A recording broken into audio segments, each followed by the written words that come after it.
नमस्कार साथियों, मैं आपका दोस्त बोली। आप देख रहे हैं सारा 420 न्यूज़। इस वक्त चरखी दादरी के गांव बिरी कला में जो गौशाला है श्री गोपाल गिरी महाराज गौ चिकित्सालय, ये जो कि चरखी दादरी से लुहारू रोड के ऊपर है, गौशाला के अंदर आए हुए हैं। तो अपने भाई भगत सिंह है, इनसे बातचीत करेंगे। तो राम राम भाई साहब। राम राम भाई साहब, सारे दर्शकों को राम राम। कितना टाइम हो गया आपने गौशाला खोले हुए और कब तक गौओं की सेवा में लाग रहे हो? मैं गौओं की सेवा में तो करीबन 6-7 साल से हूँ भाई साहब। एक हरियाणा प्रथम गौ चिकित्सालय है, वहाँ भी मैंने निःशुल्क सेवा की है और यहाँ करे हुए 3 महीने हो गए। आपने जो गौशाला खोली है ये किस मकसद से खोली है अपने गौशाला? अपना एक ही मकसद है कि भाई जब तक इस शरीर में जान रहेगी गौओं की सेवा करेंगे और गायें बचनी चाहिए। और इस स्थान पे जो भी गौ माता या जो भी जीव आ गया वो अच्छे से रहे और अच्छा महसूस करे। यहाँ गौशाला में अभी तक कितने जो गायें हैं उनका ट्रीटमेंट करा है आपने? करीबन 3 महीने हो गए। 14 अक्टूबर को हमने नीम टेकी थी, उसके बाद 9-10 तो गाय ठीक हो के यहाँ से चली गई हैं और आज भी यहाँ 7-8 जो हैं कुत्तों ने खा रखा है या पैर में दिक्कत है वो यहाँ है, उनका ट्रीटमेंट चल रहा है। तो एक आधी गाँ जिसका फिलहाल जिसका ट्रीटमेंट चल रहा हो कोई गाँ? ये सभी हैं। ये देखो, ये खेड़ी सांगू धाम से आया था, कुत्तों ने खा रखा है। इसके कान दिखा सकते हैं, पूरी तरह से कान खा रखा है, पूरी तरह जख्मी है ये। अच्छा, और कोई भी है? ये छोटा सा बच्चा देखो, जब तक दूध देते हैं, हिंदू तो इस युग में रहे नहीं भाई साहब। हिंदू तो खत्म होता जा रहा है। ये देखो, दूध दिया, इतना ही अच्छा लगा, फिर इसको छोड़ दिया। इसको भी कुत्तों ने खा रखा है, कान वगैरह। और ये गाय है एक, इसको हैचरी है यहाँ एक बिरी कला में, वहाँ से लेके आए थे। पूरे जख्मी कर रखी कुत्तों ने, कान भी, साइड से भी। इसका पैर टूट? हाँ, ये एक गसोला गांव से आई थी, मेरा ही गांव है। पता नहीं किस तरीके से टूटा, मैं उसको तो नहीं बता सकता, लेकिन इसका पैर टूट रहा है। प्लास्टर किया है डॉक्टर साहब ने, अब ये ठीक है। अच्छा, अच्छे तरीके से चलती है, ऐसी कोई दिक्कत नहीं है भाई साहब। तो और ये जो है, और ये है, इसको हम स्टार्टिंग में लेके आए थे। ये जब तक जिएगी यहीं रहेगी। ये एक बेचारी आई थी, इसका एक कान नहीं है, कुत्तों ने बुरी तरह खा रखा है, कीड़े पड़े हुए थे, ज़्यादातर जख्मी थी ये।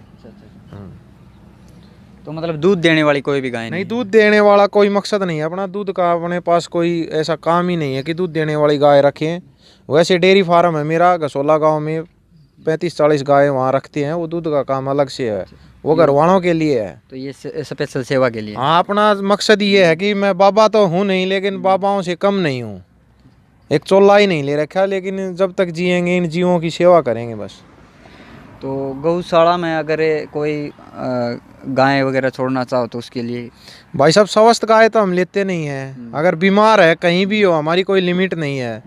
फ़ोन आएगा, एम्बुलेंस भेज देते हैं हम। वो अगले की इच्छा है दानीवीर की, वो डीजल पानी का सहयोग करे न करे, यहाँ ला के उसका ट्रीटमेंट करते हैं। डॉक्टर रख रखे हैं हमने। गौशाला में क्या फैसिलिटी है भाई? गाय बीमार हो जाए तो उसके लिए क्या समाधान? उसके लिए एम्बुलेंस सुविधा है जी। एक तो उसको यहाँ तक ले आया जाता है। दूसरी, डॉक्टरों की टीम है, उनका टारगेट एक ही है कि वो ठीक होएं। ठीक होने के बाद हम मालिक की है तो मालिक को दे देते हैं, या जहाँ से आई है वहाँ छोड़ देते हैं, या गौशालाओं से रिक्वेस्ट करके वहाँ छोड़ देते हैं।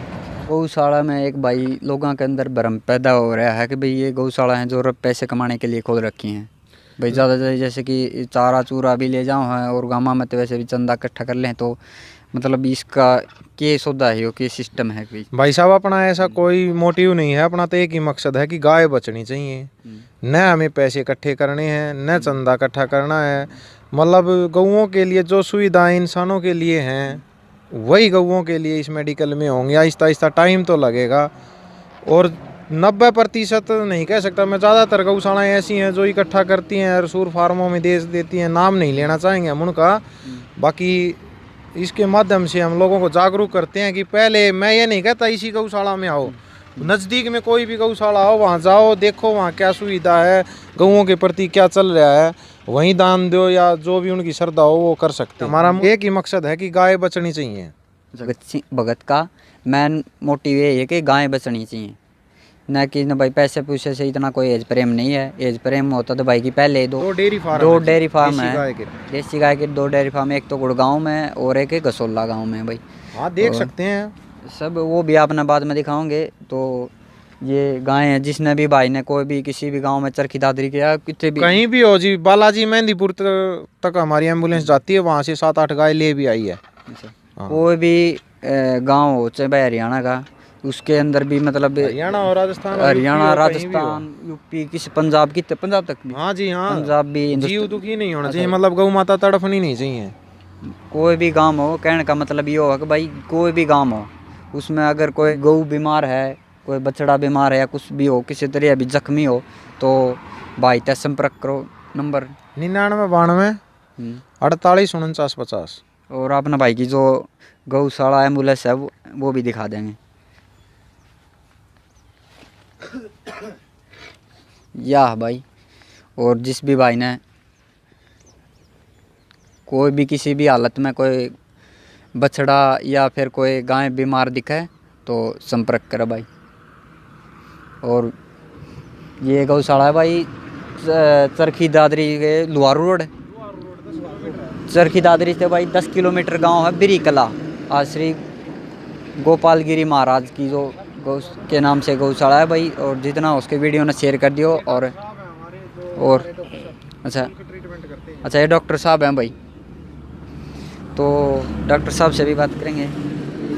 नमस्कार डॉक्टर साहब, जो ट्रीटमेंट आपने कर दिया है ये यहाँ पे जी अभी जो हैं उनका तो हो ही रहा है, और इनसे पहले भी जो आई थी उनका ट्रीटमेंट हो गया और वो ठीक होके वापस भी जा चुकी हैं।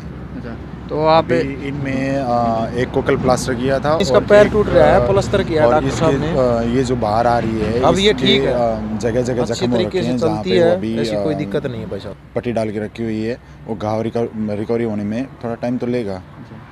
अब डॉक्टर साहब आप गौओं का जो ट्रीटमेंट करते हो उसके लिए आपके क्या कुछ नहीं है, कोई चार्ज नहीं है, कोई चार्ज नहीं, निःशुल्क है? निःशुल्क है, खाली यहाँ नहीं कहीं पे भी, जहाँ पे भी ऐसा कुछ होता है तो वहाँ जाके फ्री ऑफ कॉस्ट ट्रीटमेंट होता है। तो डॉक्टर साहब भी मतलब गौ कोई बीमार हो जाते हैं तो उसने बचाव के गौ, जैसे ठंड का मौसम है तो इसके बचाव के लिए आप क्या सलाह देना चाहोगे?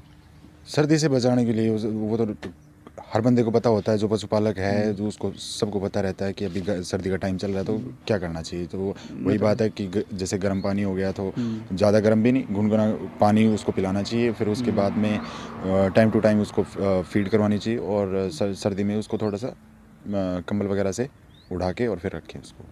चलो ठीक है, धन्यवाद भाई। वीडियो ज़्यादा से ज़्यादा शेयर कर दियो और हमारे चैनल ना सब्सक्राइब करियो।